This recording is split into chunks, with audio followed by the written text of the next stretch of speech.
एक समय की बात है, किसी गांव में 3 दोस्त रहते थे, अनुराग, सुजल और करण। वो तीनों बहुत बहादुर थे।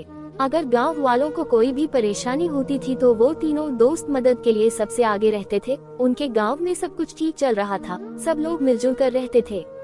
एक दिन अचानक गांव में अजीब सी घटना घटने लगी। गांव के बच्चे एक एक करके गायब होने लगे, जो कि एक चिंता का विषय था। इसलिए सभी गांव वाले गांव के चौपाल पर इकट्ठा हुए और इस समस्या के समाधान के लिए बात करने लगे। काफी देर तक बात करने के बाद करण ने गांव वालों को एक बात कही, क्यों न हम रात में पहरा दें, इससे बच्चों की सुरक्षा भी हो जाएगी, साथ ही हमें ये भी पता चल जाएगा कि बच्चे आखिर जाते कहाँ हैं। करण की बात सभी गांव वालों को ठीक लगी और इस तरह से कभी अनुराग, कभी सुजल तो कभी करण तीनों गांव में पहरा देने लगे और इस दौरान बच्चों का गायब होना बंद हो गया। एक दिन सरपंच ने सभी गांव वालों को बुलाया और कहा, जब से हमने अपने गांव में पहरेदारी करना शुरू किया तब से गांव के बच्चे कहीं नहीं जा रहे, लेकिन ऐसा कब तक चलेगा? कब तक हमारे गांव के आदमी रखवाली करते रहेंगे? हम इस समस्या को जड़ से निकाल कर फेंकना होगा। सरपंच की बात सुनकर अनुराग को एक योजना सूझी और उसने कहा कि अब रात में वो सभी पहरा नहीं देंगे, जिस पर करण ने कहा कि रात में सभी छत पर छुपकर देखेंगे कि आखिरकार बच्चे कौन चोरी कर रहा है। उसी रात करण, अनुराग और सुजल अपने अपने घरों की छत पर जाकर रात होने का इंतजार करने लगे।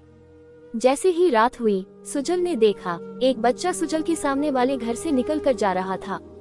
सुजल उसे देखकर बड़ा ही हैरान हुआ। उसने तुरंत मशाल जलाकर अनुराग और करण को इशारा कर दिया।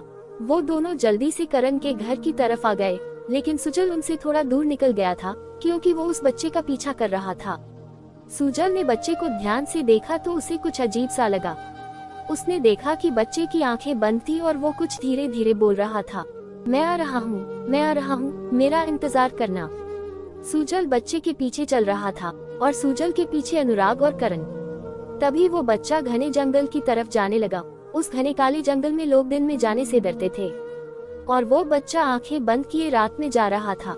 ये देखकर तीनों हैरान हो गए, लेकिन वहाँ अचानक जोरों से आंधी चलने लगी, पेड़ों के पत्ते जोरों से हिलने लगे और वो बच्चा वहाँ से गायब हो गया, जिसे देख सभी हैरान हुए और जंगल की ओर निकल गए। वो तीनों जंगल के अंदर जाने ही वाले थे, तभी वहाँ सरपंच के साथ मेघा और सोनम भी हाथ में मशालें लेकर आ गईं। इसके बाद वो सभी जंगल के अंदर चले गए। थोड़ा दूर जाने के बाद उन्होंने देखा कई जानवर वहाँ मरे पड़े हैं और उनको देखकर ऐसा लग रहा था कि जैसे किसी ने उन्हें नोच नोच कर खाया हो। ये सब देखकर अनुराग कहने लगा, यहाँ जरूर कोई न कोई गड़बड़ है जो हमें नहीं पता। वो बच्चा किसी बड़ी मुसीबत में न फंस जाए, हमें जल्दी ही उसे ढूंढना होगा। अनुराग की बात सुनकर सभी उस बच्चे को ढूंढने लगे। अब वो सभी जंगल के बिल्कुल बीचों बीच पहुंच गए थे और बहुत थक भी चुके थे। वो एक जगह रुके, तभी मेघा को कोई किसी तंत्र मंत्र की आवाज सुनाई दी। मेघा के ऐसे कहते ही सभी चुपचाप आवाज सुनने लगे। तभी उन सभी को भी वहाँ पर मंत्र पढ़ने की आवाज सुनाई दी। अनुराग ने हाथ से इशारा करते हुए कहा, आवाज की तरफ चलने को कहा। सभी आवाज की तरफ बढ़े तो जो उन्होंने देखा उसे देखकर उन सब के होश उड़ गए। वहाँ पर एक जगह आग जल रही थी, उसके चारों ओर वो बच्चे बैठे हुए थे जो गांव से गायब थे और वो बच्चा भी जिसके पीछे अनुराग, सुजल और करण कर रहे थे। वो सभी बच्चे आंख बंद करके बैठे थे और हर बच्चे के आगे एक पौधा लगा हुआ था। ऐसा लग रहा था जैसे उसको किसी ने अपने वश में कर लिया हो। वहाँ पर एक डायन जो दिखने में बहुत भयानक थी, बच्चों के चारों ओर चक्कर लगा रही थी। उसके हाथ में एक खून भरा प्याला भी था और वो मंत्र पढ़कर बच्चों के ऊपर खून डाल रही थी। सभी उस डायन के पास जाकर खड़े हो गए और करण गुस्से से बोला, कौन हो तुम और इन बच्चों से क्या चाहती हो? डायन, पहले ये बताओ तुम कौन हो और यहाँ क्यों आए हो? तुमने मेरी साधना में विघ्न डालने की हिम्मत कैसे की? मैं इन बच्चों की बलि चढ़ाकर काली शक्तियों पर और इस दुनिया पर राज करूंगी। ये सुनकर गांव के सरपंच ने करण से धीरे से कहा, सरपंच करण, मुझे एक बात समझ नहीं आ रही, ये हर बच्चे के आगे एक पौधा क्यों लगा है? करण, हाँ, इसके पीछे जरूर कोई राज है। सुजल, अनुराग, तुम दोनों इस डायन को बातों में उलझाओ, मैं मेघा और सोनम के साथ उन बच्चों को बचाने जाता हूँ। करण के ऐसा कहते ही सुजल और अनुराग उस डायन के पास चले गए। फिर करण, मेघा और सोनम ने उन बच्चों के सामने से पौधे उखाड़ दिए। इसके बाद बच्चों ने अपनी आंखें खोल ली और वो सब अब ठीक हो गए।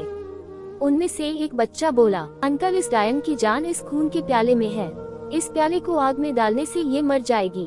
करण ने मेघा, सरपंच और सोनम से उन बच्चों को वहाँ से ले जाने के लिए कहा और अब करण, अनुराग और सुजल अकेले ही उस डायन से लड़ रहे थे। डायन तीनों में से किसी को भी खून के प्याले के पास नहीं जाने दे रही थी, लेकिन फिर भी अनुराग ने जल्दी से खून का प्याला उठा लिया और उस खून भरे प्याले को आग में डाल दिया। जैसे ही वो खून भरा प्याला आग में गया, डायन चिल्लाने लगी।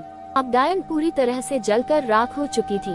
तीनों दोस्त गांव की तरफ लौट गए। गांव के सभी लोग अपने बच्चों को देखकर बहुत खुश हुए और उन्होंने अनुराग, करण और सुजल को धन्यवाद किया। अब वो तीनों गांव के हीरो बन चुके थे।